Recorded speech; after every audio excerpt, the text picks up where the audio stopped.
Hi. Can I make a little Insta story? Yeah? I'm serious. Okay.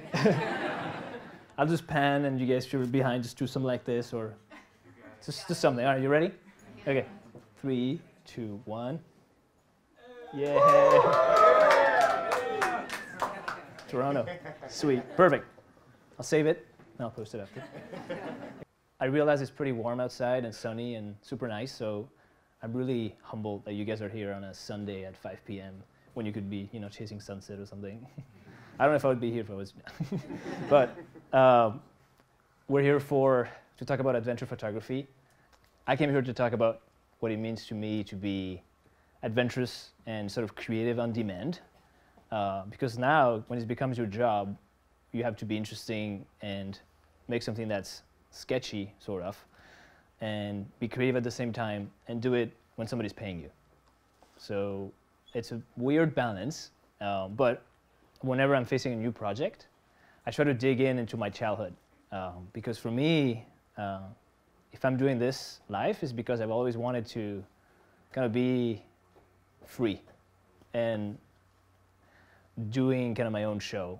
I've never been able to work a normal job. It's never really worked out. I love putting myself in shitty places and kind of get myself out of them since the beginning. Like this little event in Montana not too long ago. You all right? Nice, dude. So it's not just one video. There's a lot of this like this, and I just do it because I love the feeling to be like, all right, this has all gone wrong. What can I do to get out of this? And it's in this instance where I start taking photos. It's when things really go wrong.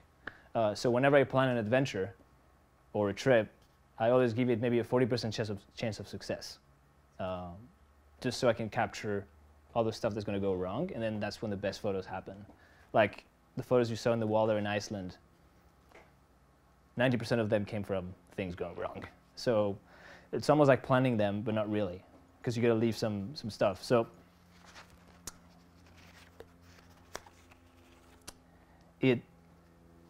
this sort of desire to be doing, to be in these rough spots started, I think, maybe because of my family, I don't know, but when I was a kid, I was sailing with my uncle. He had a little boat on the Mediterranean, and we would just go on the islands, and one island we stopped, a little small island, and I went on an overnight hike. I was probably like 14. And I was like, he's like, come back, we're leaving tomorrow at noon.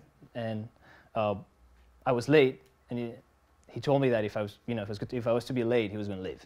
So he actually left, and I had to make my way out from this island to another island. I had to, it was my first time kind of boat hitchhiking.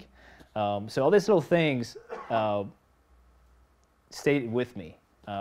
Before that, when I was 11, I boarded a plane by myself to see my aunt in LA. I grew up in Spain, so I boarded this plane to LA and spent the whole summer there, just living like an American. So I came, I spent like 4 months, came back with like spiky blue hair and baggy jeans and a skateboard. I'm not joking. So I've always loved picking up what a place is about and what can I get out of this and apply it in my new life. So it's always like new births for me. So I try to keep that always at the bottom of anything I do. It's like, how can I start this thing? We've been bouncing from city to city every 3-4 years, and now we're in the countryside, starting new lives. So I draw a lot of energy from that. And thanks to this, I've been able to go to, I don't know, the craziest place for me. Like I want to show you some photos from the past 6 years or something like that. Just like this is an ice cave in Pemberton, and this is in Peru, 8-day trek in the Huayhuash Range. So whenever I look at these photos, all I think about is, how did we end up there? Because there's never like a very good reason. It's always like, it just feels right. We go there, we plan this trip, and most of the time it works, and we're able to get these images that, I get happy looking at. That's in Switzerland, climbing this peak at 4,000 meters. Switzerland 2 hiking. This one I ended up using for a book. That was a lot of luck to be there for we were there in the Lofoten Islands of Norway for the first snow of the season. So it's all up there in the mountains, and it works. These things happen because you have a lot of time. So whenever I see people who come to visit us in Montana, for example, they plan like 5-day trips, and I get it. You know, when you go somewhere, you have 5 days, and then most of the time when somebody comes for 5 days, you know that the weather's going to be bad for them, and they're not going to be able to do anything. So whenever I plan a trip, I like to give myself at least twice the amount I need, because always I end up getting lucky at the end. So if there's something I can share this with you, so whenever you plan this trip, this job, or you're just going on a holiday or a photo adventure, try to give it twice the amount, because you end up getting lucky. That's from Chile in Patagonia. Pretty windy there all the time. That's from 2013, just before taking these photos in Toronto, actually, coming back from there. Norway, Lofoten Islands. And all of these come from a lot of innocence.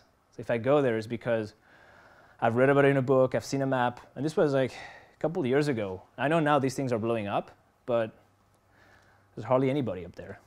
And this comes from a place of, you know, where could I go now? That's in Alaska.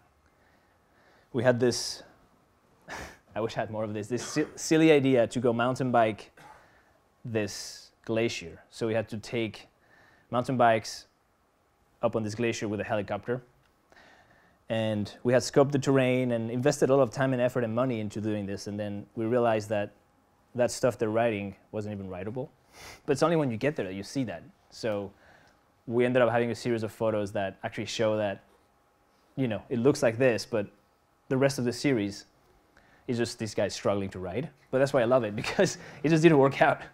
So I'm not afraid to fail. You know, we'll go there, we'll spend X money, $1,000 in getting a heli there, and if it doesn't work, we gotta make something, you know, happen. This is, still remember that day.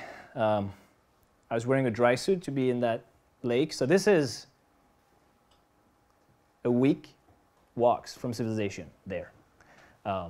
So we took a heli, luckily, but the heli dropped us in the morning and it left.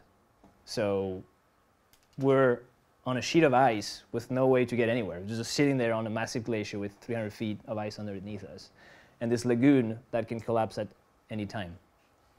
It's a lagoon that stands on the ice, and there's no reason for it to stay besides luck. So I had forgot my gloves that day, but I still was set to shoot inside the lagoon. And yeah, so I ended up getting all the photos, but my hands were bleeding by the end of the day because the ice will cut you. So, you know, there's always like a little bit or a lot of suffering when getting these images, but I feel like I can tell that, you know, it was hard to get them. And that's, again, my message is to always go a little bit beyond or way beyond everybody in terms of, you know, in the outdoors or anything I do, I try to double up. That's in New Zealand, South Island, on a ranch that these guys grow wool. So they have sheep and they just take their wool each season. So we're documenting when they shave them to make sweaters and things like that. That's the owner up there, Brad. This is from kayaking in the glacier. We ended up following the river downstream. So that's the perspective of, whenever I take photos, I try to show what the perspective is for the viewer. So that's what our day looked like. It's trying to go through this windy river, trying to get somewhere, and you have to lean in the kayak just to go through these things. That's from New Zealand. Which takes me to Iceland, which is the series we have up there. So I want to talk a bit about this project because it's my favorite I've done in a while. And even though I was on assignment, you know, that somebody's paying me to do this, we ended up having a blast. And that's because we didn't follow any of their directions. I know there's probably clients in this room who are like, what? So usually the first thing they said, so you can see the watch on the guy's wrist, that's Jewel, my old intern. That's what interns get to do, the model. But it's not too bad. So the first thing they tell us is, This is a prototype watch. There's only 2 in the world. It's worth $30,000. Yeah, please don't put it in the water. Even though, well, so it's a dive watch. So we're supposed to shoot a dive watch without putting it in the water. If you've done this enough, you know it's classic when they say that. So you're like, okay, well, we just won't put it in the water. And it's a Swiss brand. So if you know Swiss, they're pretty serious with what they say, and there's not much room for. And I love Swiss people, but they're pretty by the book. So when they say that, they think you're gonna do it. So like, don't put it in the water. So first thing we do is like slap it on this gigantic. We found this. This is Ollie. So it's a gigantic surfer from Iceland. So there was many waves that day. But first thing we do when we get there is give this watch to Ollie, and I go surfing the first day. So if he loses the watch at sea, we're screwed. There's no project. But anyways, we kind of make sure it was secured. So this is just an example to not really follow conformity. Because if we had done what they said, we wouldn't have any, most of the photos wouldn't even be there. And when we came back, they ended up loving the photos. Even the ones diving, they're like, cool, I'm so glad you took it diving. Okay. These were the photos they wanted, the photos of diving. And even though that was nowhere on the brief. So if you're a client, give your creators a brief, because otherwise, I feel like most clients don't know what they want until they see it. So I like to ask them for a brief, even though they're like, just do your thing, have fun, whatever. But if you do that, it's hit or miss. So I try to get a brief out of them. And in this case, they never mentioned the water stuff. And we ended up doing it just because it's a dive watch. So we studied the product. Oh, it's a dive watch. We should probably go diving. So this takes me to when things go pretty wrong and sideways. So that was in Iceland on the way to our second location. We're driving these Defenders from Land Rover because they're pretty cool and charming. If you go to Iceland, it's kind of like the thing to do is drive one of these. So we rented it, and obviously broke down on the way up a pass, and there's like a snow blowing, you see, sideways. It's pretty common in Iceland. So we're supposed to get to our second location to continue shooting, and then the thing breaks. So we're on the top of a pass, and it's dark, and there's nothing happening. So we spent about 2 hours. We watched sunset from that pass. We couldn't do anything. So we just lost all this light. So thanks to that, actually, I was able to get that shot. I mean, that's the back of, some BTS. But thanks to that shot, actually, I don't have it just right here, but if you saw that photo at the entrance of the Land Rover with 2 guys standing near it, that's for me the most iconic shot I've shot in a couple of years. And just because this thing broke down, we're able to shoot at night. Otherwise, we would have gotten there during the day and then had dinner, and then just normal. So we could have also, when we got this thing fixed, somebody came to fix it. But when we got this thing fixed, we could have just driven straight to the location. But because we were so already deep into this, all right, things was pretty messed up. We're going to miss our sunset. We're going to miss half of our shoot here. Let's just go deep into the fuck up. So let's go and stop and shoot all the photos we can on the way. So that was one of the photos we shot on the way. It was probably like 1 a.m. So it's just because we embraced the screw up. That's what I want to share, is that embracing that screw up really makes a difference with the photos. But that's our location when we're supposed to stay. We got there, in the early hours of the morning. So that's the sign to the place you just saw, Deplar. It's in the middle of a mountain pass. Both sides is like the ocean, and this thing is up there. It is, oh, I get just so excited thinking about it. That's the culprit before it broke. Yeah, they're still looking good. That's that photo I was telling you about, that when thanks to the car breaking down, we took our time way more to drive this road, because we're late anyway, so let's just take our time and stop and shoot all these photos. So it all came by accident. And that's, for me, that's my favorite ones, is ones that come by accident. That's Joel again. So this is, I want to talk about this because it's very special. It's Silfra crack. So one side is North America, left side is North America, the right side is Europe. So that's where the 2 tectonic plates meet. Yeah. So we kind of couldn't leave Iceland without doing this. And you get to, again, the conformity thing. If you Google tours in Silfra, because there's somebody take you there, the first result, third result, first page. The whole page of Google is people taking you there with dry suits. So I'm going to talk quickly about that. The dry suit is something you put on over your clothes, and then you go float on something. You can never go down into the water with that. So if we had just went with the standard, like, oh, I guess we'll just take the first result on Google and do this, we would have ended up taking the tour with like 30 people, all following each other into this thing, without even able to dive or getting to the surface. So the resilience was pretty strong, and I spent about an hour and a half trying to find a better one. And I texted a couple locals and ended up hearing about this guy. Gudri, I think it's called, an Icelandic name, but he does wetsuit trips. So we were able to get on board with him, and he gave us these belts. This water is 32 Fahrenheit, so I think that's 0 Celsius. So they're super thick wetsuits, and he gave us these belts. We thought we were going to sink. He was like, oh, you'll be fine. So he gave us these big belts with weights. And he took us swimming, and then, again, thanks to that, what seems a bit innocent, it's like when you do your research, try to go a little further. It seems silly to spend 2 hours finding a better guide, but that's what made the photos. We couldn't have got these photos without this research, just putting a little more effort and trying to stay away from what everybody does. So that's the nonconformity. That's yours truly coming out. That was up to 45 minutes in the water. It was pretty painful by the end. Yeah. So on Iceland, this is kind of the second time things went sideways is on this boat. This is the captain, Sigurdur. So our third location of this shoot was this boat. So we're supposed to go spend 2 days on the boat, going camping and sleeping in all these places in the fjords. But before we even got there, Haukur, the son of the owner of the boat, that's how Iceland works, was calling us, and he's like, we can't go. There's a storm. We just can't go. So we had high hopes on this because it was when we were going to shoot most of our film and project that you see there. So you can imagine, we're somewhere else in a different part of Iceland. He's like, don't come. It's not worth it. Like, what do we shoot? We need to get photos. So we ended up flying there anyways. So disregarding any sort of authority or advice, and went there and ended up getting on this boat. It's like, all right, we're going to go. And about halfway through it, we just left the town for an hour. And he's like, we might have to turn around. There's a storm.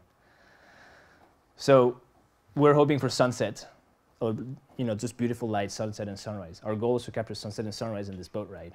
And none of that. It was just gray and this weather. So again, embracing what we had, like this gray, blue hour.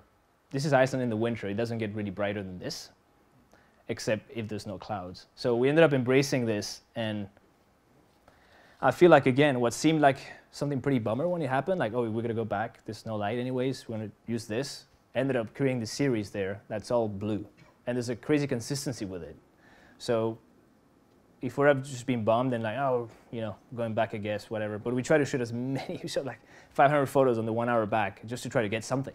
And I ended up super happy about this. That's coming back into the harbor, you come around and you come back in. So he ended up having this surreal feel around these photos, and I ended up super happy with them just because we just kind of did our best with the situation.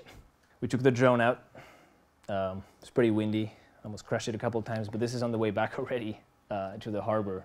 The question I get more often is, what people ask me on internet or when I meet them is like, how do you find these places? How do you get to them? So it sounds a bit old school, but I use like a recipe that is pretty simple.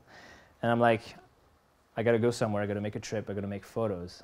I start with an activity, which is either hiking, biking, kayaking, a terrain, a fjord, a beach, and then I open up an atlas.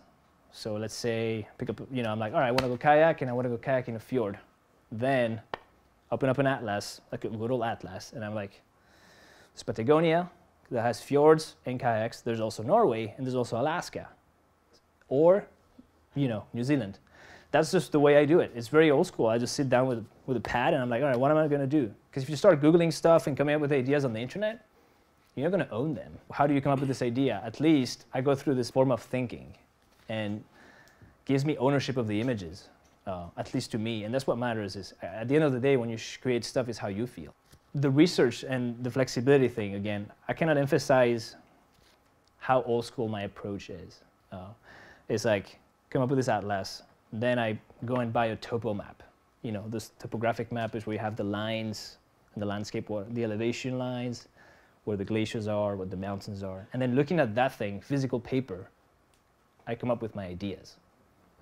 Because if I start Googling stuff on Google or Google Image or just 500px, then it's not my ideas, it's just somebody else's. So I try to be very off the computer in the early planning stages of the whole thing.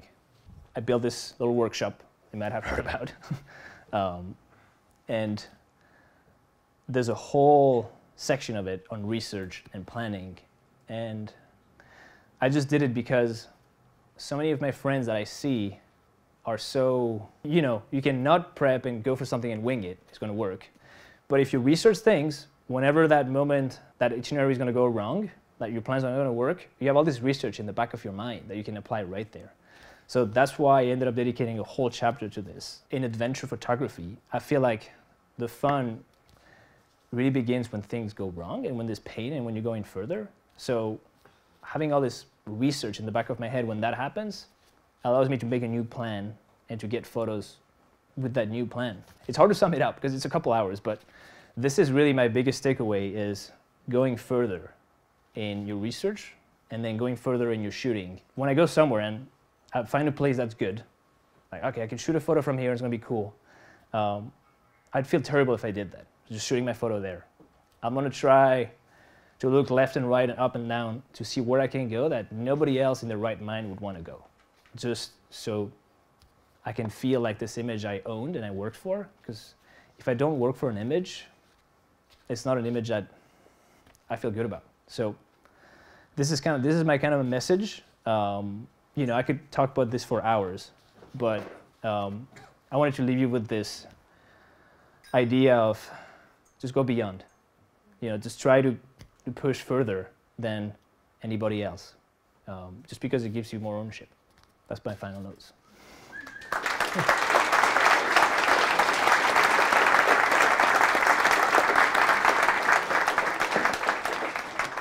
Perhaps could you take some questions? Yeah, of course, let's do it.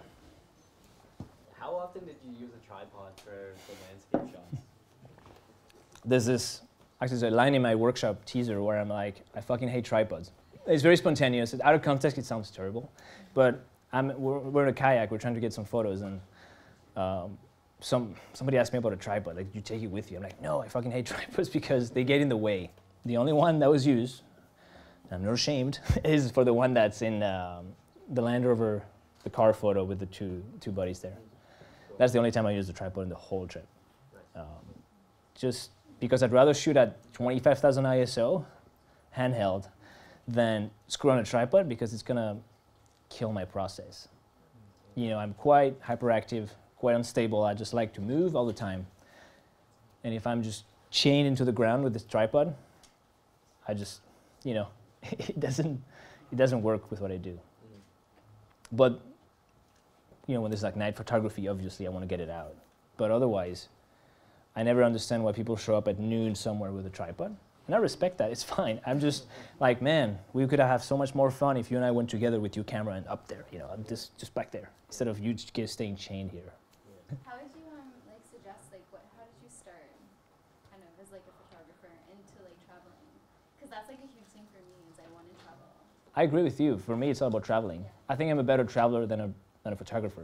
I travel better than I take photos. It's not like modesty or something. It's just like, I could never travel somewhere without a camera. I would feel wrong. But I feel like I can figure out myself through a plan or through some random country where nobody wants to go. I could have fun there just because I love traveling. So I don't tell this one much, but I think it's fun. It's because in 2013, I ended up selling a photo to Microsoft for a bunch of money, where I was in university still, not too long ago, 5 years ago. I was in university, and I ended up selling this photo to Microsoft for a campaign they were doing. And it's a long story, but it was just a bunch of good conditions that made that. And I think we all have breakthroughs in our life that we're super close to. We just got to be ready to see them.